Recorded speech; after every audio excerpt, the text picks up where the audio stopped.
বিসমিল্লাহির আজকে স্বৈরাচার পতন ও গণতন্ত্র মুক্তি দিবস উপলক্ষে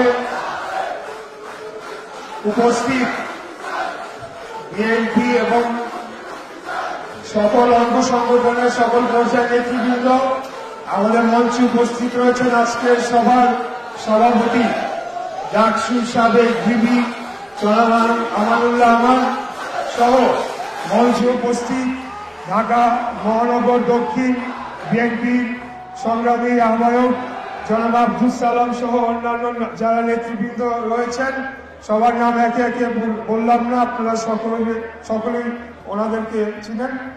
সবাইকে আসসালামু আলাইকুম।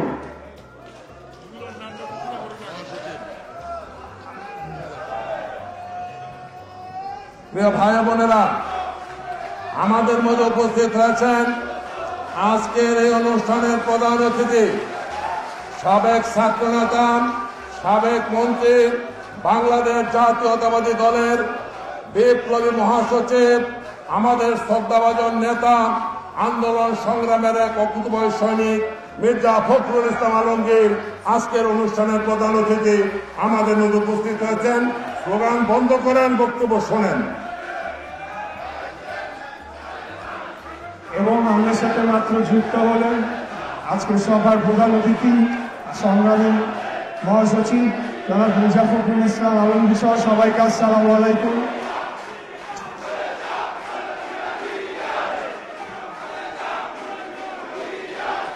প্রিয় ভাইরা, আজকে স্বৈরাচার পতন দিবস। 1990 সালের এই দিনে স্বৈরাচার সরকারের প্রধান এরশাদ, জনাব এরশাদ,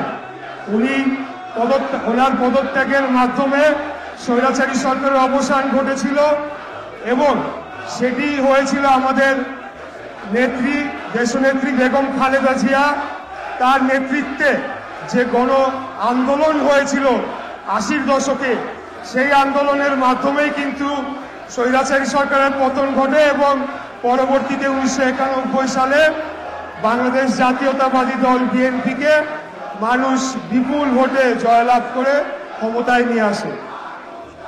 আজকে দুর্ভাগ্যজনক যে আমাদের গণতন্ত্রের মা, যার নেতৃত্বে অতীতে স্বৈরাচারী পতন আন্দোলন হয়েছিল, যিনি গণতন্ত্রকে সমুন্নত রাখার জন্য অতীতে জনগণের দাবিতে তত্ত্বাবধায়ক সরকার ব্যবস্থা পুনর্বহাল করেছিলেন, সেই নেত্রী উনি কারাবন্দী অবস্থায় রয়েছেন এবং ওনাকে বিনা চিকিৎসায় মৃত্যুর মুখে ঠেলে দেওয়া হচ্ছে। আমাদের নেত্রীকে প্রতিদিন যাচ্ছে আর উনি একদিন করে যে ওনাকে যে চিকিৎসা থেকে বঞ্চিত করা হচ্ছে, যেই চিকিৎসা উন্নত চিকিৎসা ওনার প্রাপ্য, উনি প্রতিদিন মৃত্যুর দিকে অবধারিত হচ্ছেন।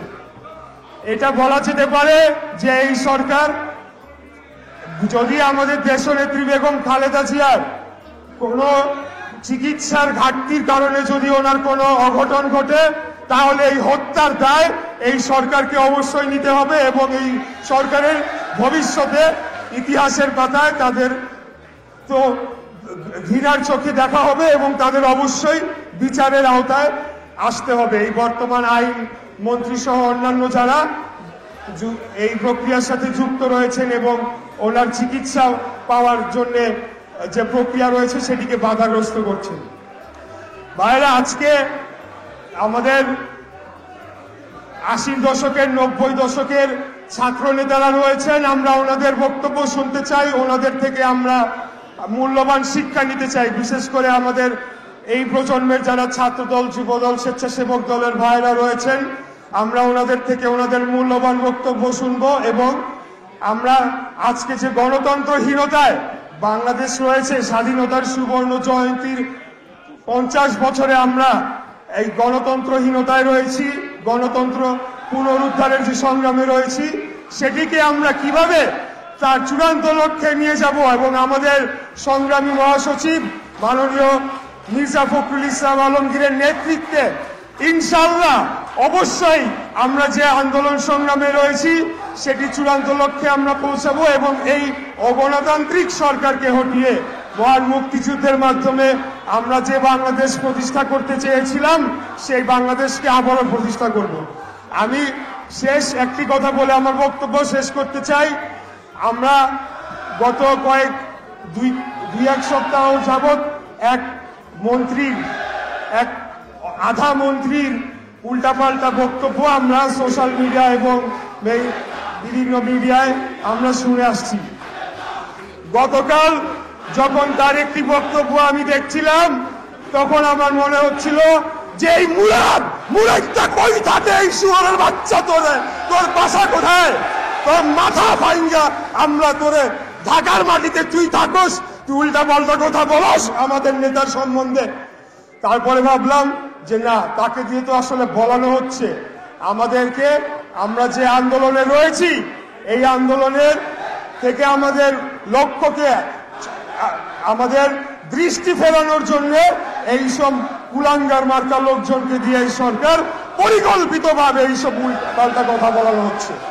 ভাইরা, আমি আপনাদেরকে বলতে চাই, এই মুরাদ তো আমরা 1 ঘন্টার মধ্যে রাস্তাঘাটে ধরে পিটাই দিতে পারি, কিন্তু আসল লক্ষ্য আমাদের তা না। আমাদের লক্ষ্য হলো গণতন্ত্র পুনরুদ্ধার এবং মানুষের ভোটাধিকার ফিরিয়ে দিয়ে জনগণের সরকার প্রতিষ্ঠা করা, একটি জনবান্ধব সরকার প্রতিষ্ঠা করা, যারা জনগণের স্বার্থ রক্ষায় বিন্দুমাত্র কার্পণ্য করবে না এবং কোনো গোলামি করবে না। আমি আপনাদেরকে আবারও ধন্যবাদ জানাতে চাই আজকে এখানে উপস্থিত হওয়ার জন্য। আমি বাংলাদেশ জিন্দাবাদ, বাংলাদেশ জাতীয়তাবাদী দল জিন্দাবাদ, শহীদ রাষ্ট্রপতি জিয়াউর রহমান অমর, দেশনেত্রী বেগম খালেদা জিয়ার চিকিৎসার দাবি জানাই এবং ওনার জন্য দোয়া চাই এবং আমাদের নেতা জনাব তারেক রহমান।